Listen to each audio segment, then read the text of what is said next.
Բայց ես հարգելի գործընկերներ, շատ շնորհակալ եմ օպերատիվ արձագանքի եւ այս քանակի լրատվամիջոցներով այս պահին Բարգավաճ Հայաստան կուսակցության քաղաքական թիմի անդամների մամուլի ասուլիսին ներկա գտնվելու համար հավատացեք այն ձևակերպումը, որ մենք օգտագործել էինք նշելով, որ սա հրատապ ասուլիս է, իրականում պարզապես ձևակերպում չէ, իրավիճակը իրոք հրատապ է, քանզի այն ինչ տեղի է ունենում այսօր վաղ առավոտից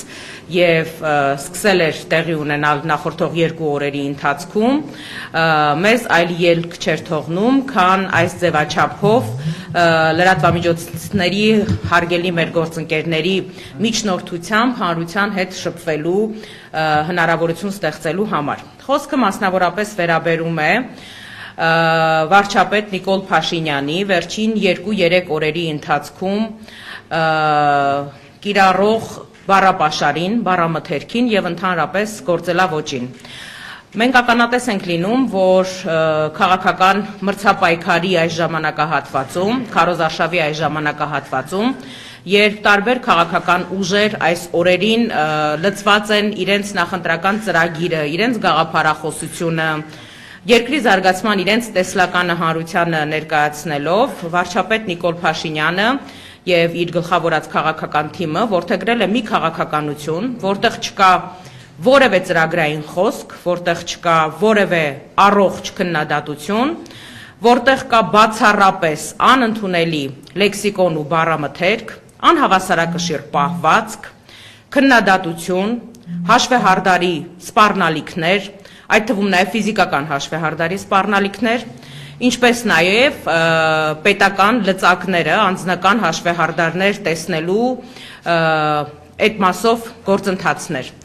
Ասել, որ մեզ համար բացարձակ անընդունելի է այս պահվածքը, կնշանակի ոչինչ չասել։ Ես ուղղակի ուզում եմ մեր հայրենակիցների, մեր ազգաբնակչության ուշադրությունը հրավիրել այն հանգամանքի վրա, որ որքան Բարգավաճ Հայաստան կուսակցությունը, Գագիկ Ծառուկյանը հանդես են գալիս հավասարակշռված, կառուցողական, ծրագրային դաշտում, նույնքան ոչ հավասարակշիռ է դառնում վարչապետ Նիկոլ Փաշինյանի պահվածքը։ Ես իհարկե հասկանում եմ, որ քաղաքական շոուներ բեմադրելու եւ իրականացնելու մեծ փորձառություն ունեցող Նիկոլ Փաշինյանը եւ իր թիմը լավագույնս տիրապետում են այս մանիպուլյացիաներին եւ այս տեխնոլոգիաներին։ Ես իհարկե հասկանում եմ, որ պիկապների վրա թռվռալով, որկրամոլության այսպես տեսարաններով հանդես գալու տեսանյութերը եւ այլն շատ ավելի մեծ դիտումներ են ապահովում վարչապետ Նիկոլ Փաշինյանի համար, բայց ուզում եմ հորդորել, փորձել համենայն դեպս վերադառնալ կառուցողականության դաշտ ու փորձել ներկայացնել գոնե գեթ մեկ ծրագիր, թե ինչ են իրենք առաջարկում երկիրը ստեղծված իրավիճակից դուրս բերելու համար։ Այսօր վաղ առավոտից մենք ականատես ենք լինում, թե ինչպես է Նիկոլ Փաշինյանը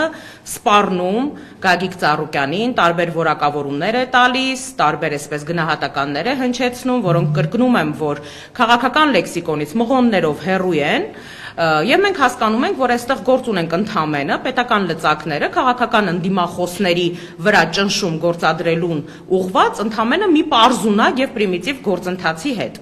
Ես իհարկե շատ ցավում եմ, որ վարչապետ Նիկոլ Փաշինյանը իջել է այն մակարդակին, որ իր ելույթներում հղում է անում անհայտ ծագում ունեցող ինչ-որ տարօրինակ պարբերականի, որը նույնիսկ պարբերական կամ լրատվամիջոց կոչելը կլինի մեծ ճոխություն։ Ես իհարկե հասկանում եմ, որ The Insider-ին հղում անելու այսպես վարչապետի գործելավոճը ինչ նպատակ է հետապնդում։ Մենք շատ լավ համենայն դեպս գոնե թե այն մարդիկ, ովքեր նվազագույն առնչություն ունեն լրատվամիջոցների հետ աշխատանքի հետ, շատ լավ հասկանում ենք, թե նման հրապարակումները ինչպես են պատվիրվում, ինչպես են իրականություն դառնում, որպեսզի հետո հնարավորություն լինի նրանց հղում կատարելը։ Հիմա կուզեք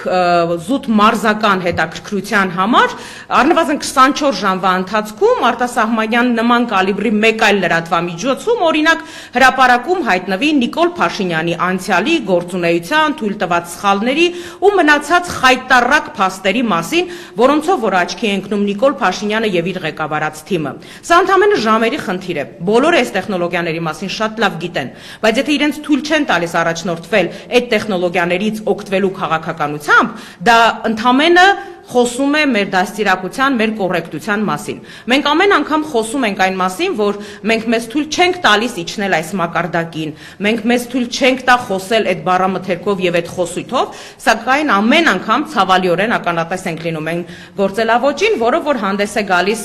վարչապետ Նիկոլ Փաշինյանը։ Ես այսօր լրահոսն էի թերթում եւ տարբեր քաղաքական ուժերի, այդ թվում նաեւ Բարգավաճ Հայաստանի Գագիկ Ծառուկյանի քարոզարշավի մասնակցության վերնագրերն էի նայում, որ այս քաղաքական ուժը հանդիպում է ունենում այս համայնքում, այս մարզում, ներկայացնում է այս կամ այն ծրագրային կետը եւ Նիկոլ Փաշինյանի քարոզարշավի այսպես լուսաբանման վերնագրերն էի նայում եւ պարզապես որպես նաեւ նախկին լրագրող իմ մոտ հետաքրքիր հարց է առաջանում։ Իհարկե, երբ վերնագիրը լինում է Նիկոլ Փաշինյանը խաշլամա է ուտում, Նիկոլ Փաշինյանը ցածկեց պիկապի վրա, Նիկոլ Փաշինյանը գորգորած այսինչի վրա, կարծում եմ, որ այստեղ համեմատականներն անցկացնելը առնվազն այսպես շատ պարզ տրամաբանության շարքից են։ Ինչ վերաբերվում է կոնկրետ Գագիկ Ծառուկյանի անձի հետ կապված Նիկոլ Փաշինյանի շեշտադրումներին, ում մասին է, ինչի մասին է խոսում Նիկոլ Փաշինյանը, երբ Գագիկ Ծառուկյանին մեղադրում է լրտեսության մեջ, ում քաղաքական թիմի անդամներն են պարբերաբար լրտես լինելու մեջ մեղադրվել ու դրա հետ կապված փաստեր են ներկայացվել։ Նիկոլ Փաշինյանի քաղաքական թիմի անդամներից մի քանիսը վերջին ժամերի ընթացքում, այսպես համապատասխան SMS-ով թերևս ֆաս հրահանգը ստանալուց հետո լծվել են Գագիկ Ծառուկյանի առանձին հայտարարությունները մեկնաբանելու այսպես գործընթացին։ Նախ տղաներ եւ աղջիկներ, հորդորում եմ բոլորիդ կոլեկտիվ մեկ անգամ, այսպես թիմով, այնտեղ կան կոնկրետ անձինք, որոնցից մի քանիսը դեռ հանդես չեն եկել հայտարարությամբ, վստահաբար առաջիկա ժամերին հանդես կգան, բայց քանի որ մշտապես նույն սազանդարներն են ԿՊ-ից, այսպես արձագանքում կոնկրետ ընդդիմադիրների հայտարարություններին, ուզում եմ կոչ անել բոլոր այդ սազանդարներին, որպեսզի ավելորդ ժամանակը ոչ ձեր, ոչ էլ մերը վատեք, քանի որ ասելիքը հիմնականում նույնն է, անձնական բնույթի սպառնալիքներ, անձնական բնույթի վիրավորանքներ ու էժանագին խոսույթ։ Բոլորդ հավաքվեք մեր վայրում ու միանգամից խմբով, այսպես համապատասխան դիրիժորի այսպես ժեստից հետո միանգամից սկսեք ձեր տեքստերը արտաբերել, պարոնայք եւ տիկնայք, որովհետեւ նույն բանը բոլորդ այսպես տարբեր ձևաչափերով, տարբեր հեռախոսով նկարված վիդեոների ձևաչափով ներկայացնում եք, իսկապես անհետաքրքիր եք դառնում։ Փորձեք գոնե գետ մեկ անգամ հետաքրքիր գտնվել, հա։ Մնացած ասելիքի մասով իմ գործընկերները թերևս կանդրադառնան, բայց կոնկրետ Արարատ ցեմենտի պետականացման հետ կապված, պետականացնելու գործընթացի հետ կապված, ընդ որում դատախազությունը արդեն րոպեներ անց Նիկոլ Փաշինյանի հայտարարությունից սպառնալիքից րոպեներ անց այսպես արդեն հանդես եկավ համապատասխան հայտարարություններով, մենք բնականաբար դրա իրավական մասով հետամուտ ենք լինելու եւ իմ գործընկերները եւս այդ հարցին կանդրադառնան, պարզապես իսկապես ցավալի է, որ մեր երկրում արկա հանցագործության բարձր ցուցանիշը, սարսափելի մեծ թմրամիջոցների շրջանառությունը, բոլոր այս տեսակի վտանգավոր ու արատավոր գործընթացներին հետամուտ լինելու, մեղավորներին գտնելու, պատժելու, բացահայտելու փոխարեն մեր երկրի իրավապահ համակարգը լծված է մեկ անձի այսպես ցուցումով, պատվերով համերգի տրամաբանության շրջանակներում իր գործընթացները կազմակերպելու այսպես գործելավոճն է որդեգրել։ Դրա համար շատ ցավում եմ։ Եվ հաշվի առնելով, որ վերջին ամիսներին, օրերին Նիկոլ Փաշինյանի մոտ այսպես անհագուրդ մոլուցք է առաջացել տարբեր տեսակի ձեռնարկությունների պետականացման, սեփականաշնորհման, այսպես աղքատներին, ծերերին հանձնելու, այսպես անհաղթահարելի ու բուռն ցանկություն է առաջացել բնականաբար հետաքրքիր զուգադիպությամբ հատկապես նախընտրական շրջանում ես լրջագույն կասկածներ ու վախեր ունեմ որ շատ շուտով նաև Հիսուս Քրիստոսի արձանը պետականացնելու ցանկություն է Նիկոլ Փաշինյանի մոտ առաջանալու կամ ասենք օրինակի համար Հիսուս Քրիստոսի արձանը կալանավորելու ձեռնաշղթաներ հագցնելու նման բուռն եւ անհաղթարիլ ցանկություն միգուցե ունենա Նիկոլ Փաշինյանը ես որևէ դեպքում չեմ կարող կանխատեսել թե առաջիկա քայլերը որոնք կլինեն վարչապետ Նիկոլ Փաշինյանի, բայց նախորոք զգուշացնում եմ, որ կարող է նաև նմանատիպ գործընթացներ սկսել, հաշվի առնելով, որ որևէ տրամաբանություն չկա